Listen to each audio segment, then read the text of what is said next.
Olá, graça e paz, meu irmão e minha irmã. Estamos iniciando a leitura da Bíblia em 365 dias, uma dose de amor com a Palavra de Deus. Hoje, no 263º dia, trago para leitura e comentários bíblicos os livros de 2 de Crônicas, capítulo 33, livro de Cântico, capítulo 5, versículo 2 ao capítulo 6, versículo 3, e o livro de Efésios, capítulo 5, dos versículos 21 a 33. Neste momento, você precisa estar de posse de um bloco de anotação, caneta ou lápis. A Bíblia, tão importante quanto a sua leitura diariamente, nos aproxima de Deus, fortalecendo assim a nossa fé e a esperança. Enquanto você prepara o nosso kit de fé, trago uma mensagem rápida. Todos nós temos a necessidade de estarmos em comunhão com Deus diariamente. Comunhão esta, agora, a leitura da Bíblia. Orar, meditar, refletir. A Bíblia Sagrada está cheia de promessas. Precisamos acreditar na palavra de Deus. Alimente a sua fé. A sua palavra tem muito mais força do que as coisas contrárias. Estamos vivendo um tempo em que devemos abrir os olhos. Satanás não está aqui para roubar o seu carro, sua casa, sua roupa, seu apartamento, celular, relógio. Ele vem para roubar agora esta semente, este estudo bíblico, a sua fé e os propósitos que Deus tem para você. Precisamos usar todos os recursos que Deus tem nos dado, incentivar a leitura da Bíblia, estudar. A Bíblia Sagrada nos faz gerar a fé, nos faz ter o alimento, a cura e a restauração. A compreensão da palavra vem através da revelação pelo Espírito Santo. Senhor, revele a compreensão de sua palavra. Jesus Cristo, me dê compreensão de sua palavra hoje e sempre. Em nome de Jesus, amém. E graças a Deus. Se desconecte de tudo e permita que a palavra do Senhor adentre em vossos corações. Vamos para a leitura no livro 2 de Crônicas, capítulo 33. O reinado de Manassés, de Judá. Manassés tinha 12 anos de idade quando começou a reinar e reinou 55 anos em Jerusalém. Fez o que era mal aos olhos do Senhor, segundo as coisas abomináveis das nações que o Senhor havia expulsado de diante dos filhos de Israel. Pois reconstruiu os lugares altos que Ezequias, seu pai, havia derrubado. Levantou altares aos Baalins, fez postes da deusa Azerá, prostrou-se diante de todo o exército dos céus e o serviu. Edificou altares na casa do Senhor, a respeito da qual o Senhor tinha dito: em Jerusalém porei o meu nome para sempre. Também edificou altares a todo o exército dos céus, nos 2 átrios da casa do Senhor. Ele queimou os seus filhos em sacrifício no vale de Ben-Hinom, adivinhava pelas nuvens, era agoureiro, praticava feitiçarias e tratava com médiuns e feiticeiros. Fazia continuamente o que era mal aos olhos do Senhor para o provocar a ira. Também pôs a imagem de escultura do ídolo que tinha feito na casa de Deus, a respeito da qual Deus tinha dito a Davi e a seu filho Salomão: neste templo e em Jerusalém, que escolhi de todas as tribos de Israel, porei o meu nome para sempre. E não removerei mais o pé de Israel da terra que destinei aos seus pais, desde que eles tenham o cuidado de fazer tudo o que lhes tenho mandado, conforme toda a lei, os estatutos e os juízos dados por meio de Moisés. Manassés de tal modo levou o povo de Judá e os moradores de Jerusalém a andarem errantes, que fizeram pior do que as nações que o Senhor tinha destruído de diante dos filhos de Israel. O cativeiro de Manassés e a sua oração. O Senhor falou a Manassés e ao seu povo, porém não lhe deram ouvidos. Por isso o Senhor trouxe sobre eles os comandantes do exército do rei da Assíria, que prenderam Manassés com ganchos, amarraram-no com correntes e o levaram para a Babilônia. Ele, angustiado, suplicou ao Senhor, seu Deus, e muito se humilhou diante do Deus de seus pais. Orou ao Senhor e o Senhor se tornou favorável para com ele, atendeu-lhe a súplica e o fez voltar para Jerusalém, ao seu reino. Então Manassés reconheceu que o Senhor é Deus. Depois disto, Manassés construiu a muralha de fora da cidade de Davi, a oeste de Gion, no vale, e à entrada do Portão dos Peixes, abrangendo Ofel. Ele fez uma muralha bem alta. Também pôs chefes militares em todas as cidades fortificadas de Judá. Tirou da casa do Senhor os deuses estranhos e o ídolo, bem como todos os altares que havia construído no monte da casa do Senhor e em Jerusalém, e os lançou fora da cidade.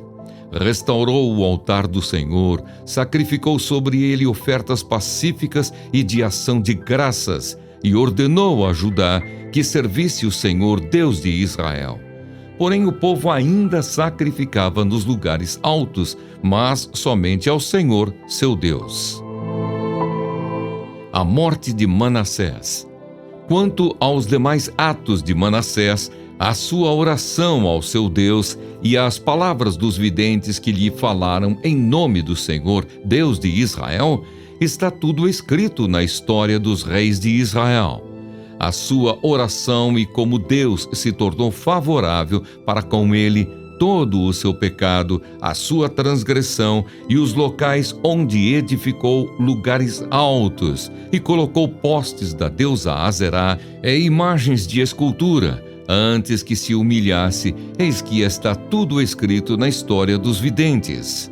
Manassés morreu e foi sepultado na sua própria casa. E Amon, seu filho, reinou em seu lugar. O reinado de Amon de Judá. Amon tinha 22 anos de idade quando começou a reinar, e reinou 2 anos em Jerusalém. Fez o que era mal aos olhos do Senhor, como Manassés, seu pai, havia feito.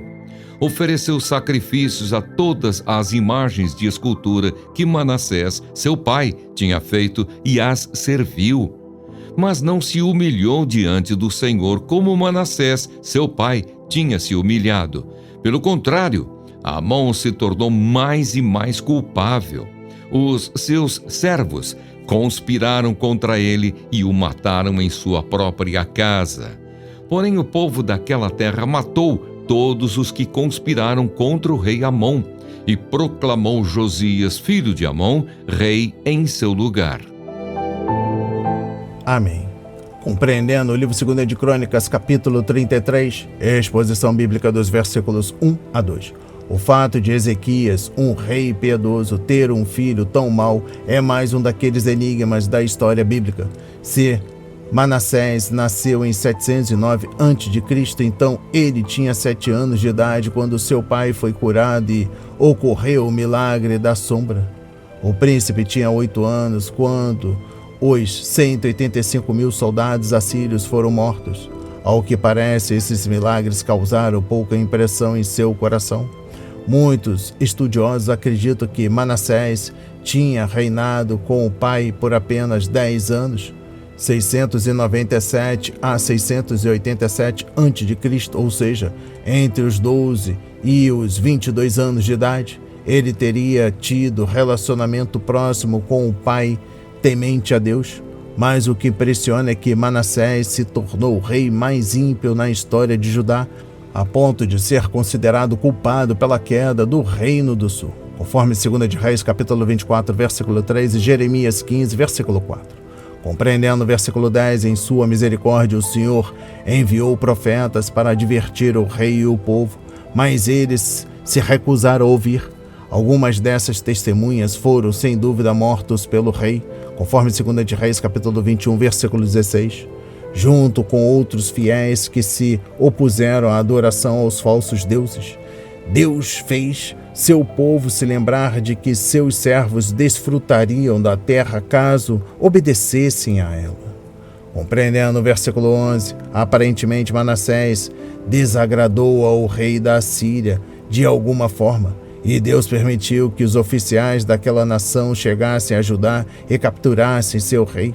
Os invasores humilharam Manassés, conduzindo-o à Babilônia preso por correntes e com um gancho no nariz. Era um prenúncio do que, por fim, aconteceria a toda a nação. Exposição bíblica dos versículos 12 a 13. O escritor de 2 de Reis não escreveu nada sobre a mudança extraordinária que houve na vida de Manassés, mas encontramos tal registro aqui. A experiência da captura foi muito humilhante para esse rei ímpio, mas Deus a usou para castigá-lo, acabar com seu orgulho e torná-lo submisso. Manassés orou por perdão e o Senhor cumpriu sua promessa e o perdoou, conforme 2 de Crônicas, capítulo 7, versículo 14. Mas ainda Deus levou os assírios a libertarem Manassés e permitirem que ele voltasse a Jerusalém para governar o seu povo. Que maravilhosa demonstração da graça de Deus! Manassés humilhou-se, mas o Senhor humilhou primeiro.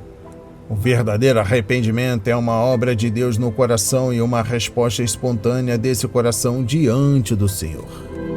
Exposição bíblica dos versículos 14 a 17. Quando voltou para casa, Manassés provou a autenticidade de sua conversão ao procurar desfazer todo o mal que havia perpetrado.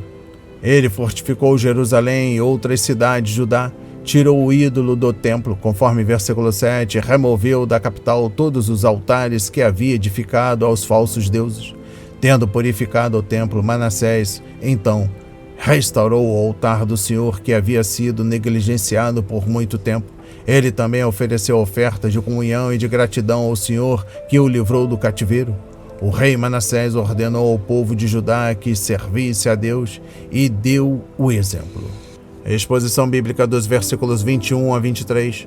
Após seu arrependimento, Manassés tentou desfazer todo o mal que havia feito a Jerusalém e Judá, mas houve um lugar em que ele não pôde fazer mudança alguma, no coração de seu filho Amon.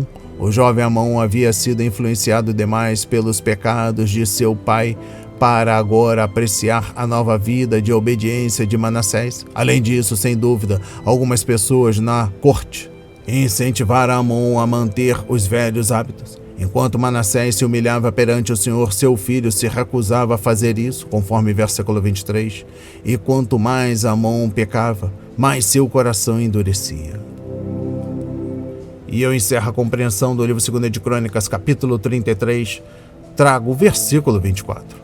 O motivo pelo qual os próprios oficiais de Amon iriam assassiná-lo não está claro, mas provavelmente não foi por uma causa espiritual, embora a lei de Moisés declarasse que os idólatras deveriam ser mortos, conforme Deuteronômio, versículo 13. Ninguém na terra tinha autoridade para lidar com um rei idólatra. Vamos para a leitura no livro de Cântico, capítulo 5, versículo 2 ao capítulo 6, versículo 3. Quarto cântico. Esposa. Eu dormia, mas o meu coração estava acordado. Eis a voz do meu amado que está batendo. Esposo. Deixe-me entrar, meu amor, minha querida, minha pombinha sem defeito, porque a minha cabeça está cheia de orvalho e os meus cabelos das gotas da noite. Esposa. Já tirei a minha túnica, como posso vesti-la outra vez? Já lavei os pés, como voltar a sujá-los? O meu amado meteu a mão pela fresta e o meu coração estremeceu. Eu me levantei para abrir a porta ao meu amado. As minhas mãos destilavam mirra e os meus dedos deixavam escorrer mirra preciosa sobre a tranca da porta. Abri a porta ao meu amado, mas ele já tinha se afastado e ido embora. Eu tinha estremecido quando ele me falou. Busquei-o, mas não o achei. Chamei-o, mas ele não respondeu. Os guardas que rondavam a cidade me encontraram. Eles me espancaram e me feriram. Os guardas das muralhas tomaram o meu manto. Filhas de Jerusalém, jurem, se encontrarem o meu amado, digam que estou morrendo de amor. Coro. O que é que o seu amado tem que os outros não tenham, ó mais bela das mulheres? O que é que o seu amado tem que os outros não tenham para que você nos faça jurar? Esposa. O meu amado é alvo e rosado, o mais destacado entre 10.000. A sua cabeça é como o ouro mais depurado. Os seus cabelos ondulados são pretos como o corvo. Os seus olhos são como pombas, junto ao ribeiro, brancas como leite, banhando-se junto às correntes das águas. As suas faces são como canteiros de bálsamo, como colinas de ervas aromáticas. Os seus lábios são como lírios que gotejam mirra preciosa. As suas mãos são cilindros de ouro enfeitados de turquesas. O seu ventre é como alvo marfim, coberto de safiras. As suas pernas são colunas de mármore, assentadas sobre bases de ouro puro. O aspecto do meu amado é como o do Líbano. Ele é elegante como os cedros. O seu falar é muito suave. Sim, ele é totalmente desejável. Assim é o meu amado, assim é o meu esposo, ó filhas de Jerusalém. Coro. Para onde foi o seu amado, ó mais bela das mulheres? Que rumo tomou o seu amado para que a ajudemos a encontrá-lo? Esposa. O meu amado desceu ao seu jardim, aos canteiros de bálsamo, para pastorear nos jardins e para colher os lírios. Eu sou do meu amado e o meu amado é meu. Ele apacenta o seu rebanho entre os lírios. Amém. Compreendendo o livro de Cântico, capítulo 5, versículo 2 ao capítulo 6, versículo 3. Capítulo 5. Exposição bíblica dos versículos 2 a 9. Durante a semana que se seguia a um casamento judeu, a família e os seus amigos tratariam os recém-casados como reis. Os casais modernos têm a lua de mel e costumam viajar para algum lugar especial, onde ficarão a sós, mas, por fim, o casal tem de voltar à vida normal com seus problemas e obrigações, o mesmo que aconteceu com o rei Salomão e sua esposa. A jovem ouviu o marido chamando-a. Note que ele não a chama de noiva para abrir a porta. Aparentemente, ela havia trancado a porta e ido para a cama sem ele, após ter se banhado e agora estava confortável, não queria ser incomodada. Talvez ela não estivesse com disposição para o romance. Ela não responde afirmativamente à voz do esposo, mas o coração dela começa a palpitar por causa dele. Quando vê que ele põe a mão por uma abertura da tranca, o rei não força a entrada, mas certamente fica desapontado por sua amada tê-lo rejeitado. Exposição bíblica dos versículos 6 a 7. Percebendo seu erro, a jovem vai até a porta, mas quando chega descobre que o marido já se foi. Seu coração ficou apertado, pois o amor é delicado, facilmente mal compreendido e rapidamente se machuca. Ela chama, mas ele não responde, então ela sai à procura dele. Desta vez, as sentinelas da cidade não cooperam com ela. Antes, ferem-na e tomam seu manto. Será que pensaram que ela fosse uma prostituta à procura de clientes? A amada parece ter mais problemas durante a noite do que quando caminha de dia ao lado de seu rei. Exposição bíblica dos versículos 10 a 16. Se a mulher tivesse dito essas coisas ao rei na noite do casamento, assegurando-lhe sua admiração, talvez ele não a tivesse deixado por aquele pouco de tempo, ou talvez não tivesse ido embora tão rapidamente, antes mesmo que ela pudesse abrir a porta. O amor é paciente, o amor é bondoso, conforme 1 de Coríntios, capítulo 13, versículo 4. Mas precisa ser nutrido com palavras e ações gentis. Novamente, as expressões usadas para descrever os atrativos dele são diferentes das que usaríamos hoje, mas transmitem a mensagem certa. Exposição bíblica dos versículos 11 a 16. Uma cabeça como ouro fino significa uma cabeça valiosa, e a metáfora significa que a mente do marido é algo de valor. Um corpo como marfim e mármore fala de beleza e força. O cedro do Líbano também sugere beleza, valor e força.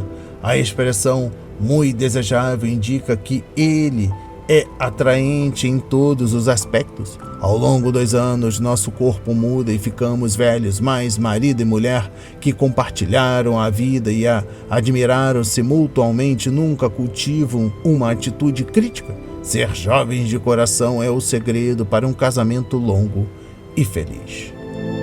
Capítulo 6.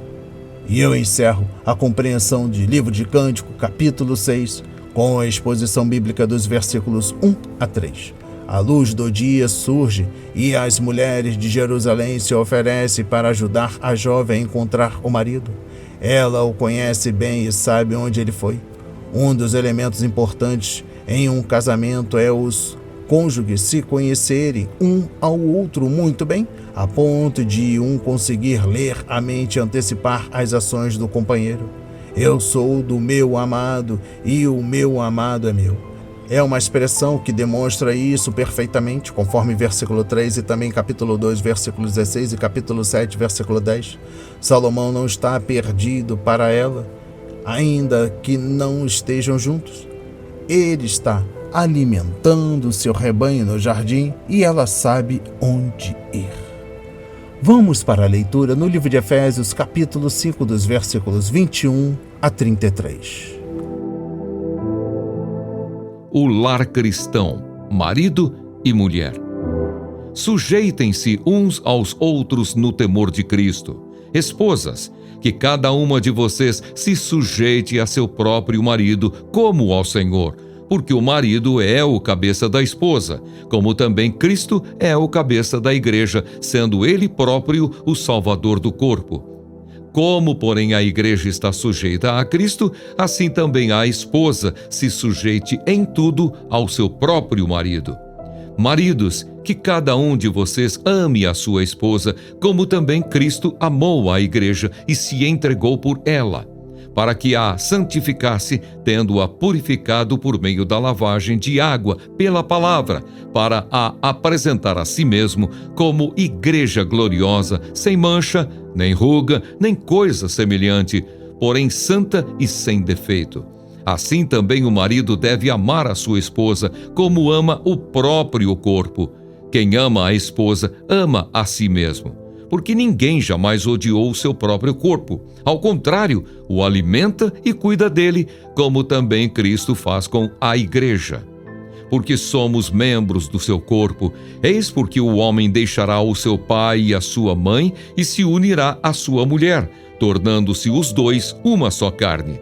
Grande é este mistério, mas eu me refiro a Cristo e à igreja. No entanto, também quanto a vocês, que cada um ame a própria esposa como a si mesmo, e que a esposa respeite o seu marido. Amém. Compreendendo o livro de Efésios, capítulo 5, dos versículos 21 a 33. Exposição bíblica dos versículos 21 a 22. Submissão não tem nada a ver com a ordem de autoridade. Em vez disso, ele rege a ação da autoridade, como é dada e como é recebida. Muitas vezes Jesus tentou ensinar os seus discípulos a não serem autoritários ou procurarem tornar-se grandes à custa de outra pessoa. Paulo estava escrevendo aos cristãos. Ele não estava sugerindo em momento algum que as mulheres são inferiores aos homens ou que todas as mulheres devem ser submissas a todos os homens em todas as situações.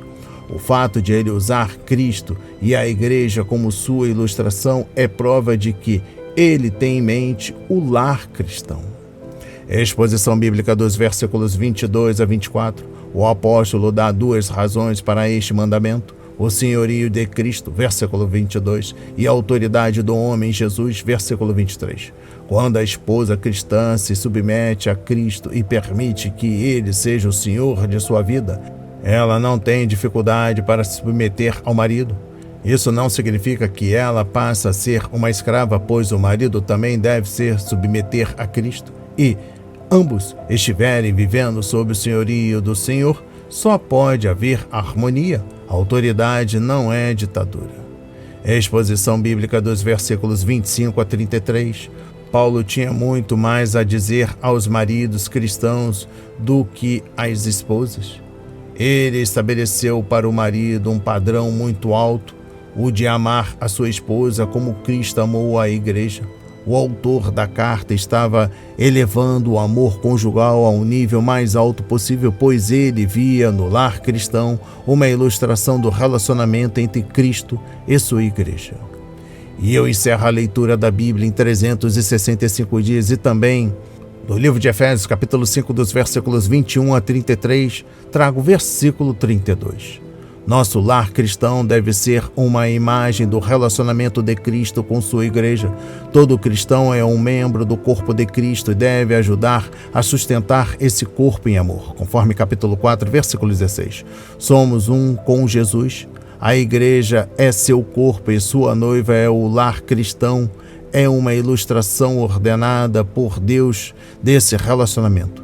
Isso, sem dúvida, torna o casamento um assunto sério.